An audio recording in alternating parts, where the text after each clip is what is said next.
রাহমাতুল্লাহি ওয়া বারাকাতুহু। সবাই কেমন আছেন? আলহামদুলিল্লাহ। আলহামদুলিল্লাহ। আমাদের সম্মানিত মেহমানবৃন্দ সুন্দর কথা বলেছেন। সম্মানিত ভাইরা, আমরা যে নামাজ পড়লাম, সিজদা দিলাম,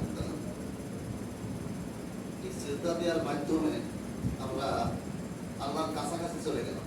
আল্লাহ বলেছেন ওয়াসজুদ ওয়াক্তারিব, বান্দা সিজদা করো, আমার নিকটবর্তী হয়ে। অর্থাৎ আমরা যখন সিজদা করি তখন আল্লাহ নিকটবর্তী হই, আর যখন সিজদা করি না তখন আল্লাহ নিকটবর্তী থেকে দূরে সরে দেয়। যেমন এই ঘরে বিদ্যুৎ সংযোগ দেওয়া হয়েছে, সংযোগ দেওয়ার পরেই সাইডে ছোট্ট একটা তার দিয়ে আর্থিং করা আছে, আছে না সব বাড়িতে? আর্থিংয়ের কি সংযোগ, যে মাটির সাথে যখন দেওয়া হলো তখন তো আলোকিত হয়ে গেল, আর মাটির সাথে যদি কেটে দেওয়া হয় অন্ধকার হয়ে গেছে। তাহলে একজন মানুষ যখন কপাল এবং নাক যখন মাটিতে মিশায়, মিশানোর সাথে তার আলাদা একটা পাওয়ার তৈরি হয়। এই পাওয়ারটা হচ্ছে তার অবস্থানটা হয়ে যায় আলোকিত পথ, তার অবস্থানটা হয়ে যায় জান্নাতের পথ। আর আমরা যতই অর্থ সম্পদের মালিক হই, যতই আমাদের চেহারা ভালো হোক, যতদিন আমরা এই নাক মুখ কপাল মাটিতে মিশাইতে পারবো না, ততদিন পর্যন্ত আমার অবস্থান থাকবে জাহান্নামের পথে, অন্ধকারের পথে, অসুন্দরের পথে।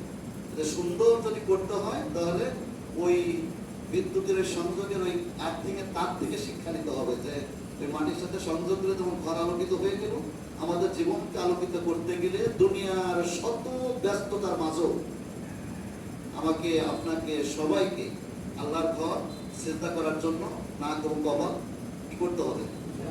মিশাইতে হবে, সোয়াইতে হবে। তা না সোয়াইলে আলোকিত পথে যাওয়া যাবে না। এই জন্য আল্লাহ কোরআনে বলে দিয়েছেন, আল্লাযী ইয়ারাকা হিনা তাকুম, বান্দা তুমি যখন দাঁড়াও, নামাজ পড়ো, নামাজ যখন দাঁড়াও, তখন আমি আল্লাহ তোমাকে দেখি। অর্থাৎ আল্লাহ আমাদেরকে কি করেন? দেখেন। এজন্য আল্লাহ বলেছেন, কাদ আফলাহাল মুমিনুন আল্লাযীনা হুম ফি সালাতিহিম খাশিউন। ওই মুমিন সফলতা লাভ করলো, যে মুমিন তার নামাজের ব্যাপারে বিনয়ী, খুশু ভয়ে ভয়ে নামাজ পড়ে। নামাজ পড়ার সাথে সাথে এই যে বিনয়, এই জন্য আল্লাহ কোরআনে অন্য একটা আয়াতের ভিতরে বলেছেন, আস-সাবিরিনা ওয়াস-সাদিকিনা ওয়াল কানিতিনা ওয়াল মুনফিকিনা। আস-সাবিরিন, একজন মুমিন সে হবে ধৈর্যশীল, সাদিকিন সত্যবাদী, কানিতিন বিনয়। তাহলে নামাজ আমাদেরকে যদি সত্যবাদিতা যদি না শেখায়, নামাজ আমাদেরকে ধৈর্যশীল যদি না বানায়, নামাজ আমাকে যদি বিনয়ী না করে, তাহলে সেই নামাজ আমরা কি করতেছি? 20 বছর, 30 বছর, 40 বছর নামাজ পড়লাম, এখনো আমার রাগ নিয়ন্ত্রণ করতে পারলাম না, আমি রাগী হয়ে গেলাম। অথচ আল্লাহ কোরআনে বললেন একজন মুমিন হবে আল কাযিমিন আল গায়জা ওয়াল আফিনা আনিন নাস। তো কাযিমিন আল গায়জা, সে রাগকে নিয়ন্ত্রণ করতে পারে এবং মানুষের প্রতি সহানুভূতিশীল, সেই হবে মুহসিন বান্দা, এবং সেই বান্দাদেরকে আল্লাহ ভালোবাসে। তাহলে আমাদেরকে এই নামাজ, আমাদের আল্লাহর ঘরে আসা, আমাদের নাক এবং কপাল মেশানো, এর ভিতরে আমরা যেন বিনয়ী হতে পারি, আরো যেন আমাদের জীবন যেন আস্তে আস্তে আস্তে আস্তে আস্তে আস্তে সুন্দরের দিকে যাবে। এই জন্য আল্লাহ কোরআনে বলে দিয়েছেন, আস-সারিউ ইলা মাগফিরাত। সারি মানে তোমরা দৌড়াও, তোমরা প্রতিযোগিতা করো আল্লাহর ক্ষমা এবং জান্নাত লাভের জন্য। যে জান্নাতটা আকাশ এবং জমিন যত বিশাল, যে জান্নাত তত বিশাল বড় করে তৈরি করা হয়েছে কাদের জন্য? ওয়াইদাতুল মুত্তাকিন, যারা তাকওয়া অর্জন করেছে, যারা আল্লাহ ভীতি অর্জন করেছে, তাদের জন্য সে বিশাল জান্নাত তৈরি করা হয়েছে। বান্দা তোমরা সেই জান্নাতের জন্য সারেও, দৌড়াও, এটা প্রতিযোগিতা।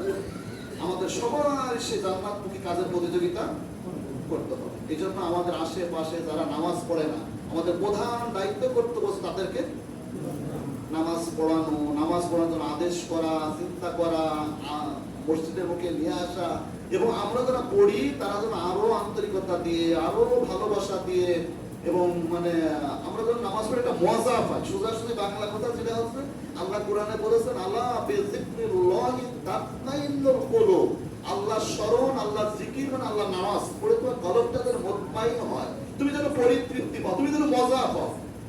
নামাজ পড়ে মজা না লাগে, নামাজ পড়ে যদি আলাদা একটা অনুভূতি না জাগে, তাহলে কি নামাজ পড়তেছে? সম্মানিত ভাই, সম্মানিত মুরব্বী, এই জন্য আপনাদেরকে আহ্বান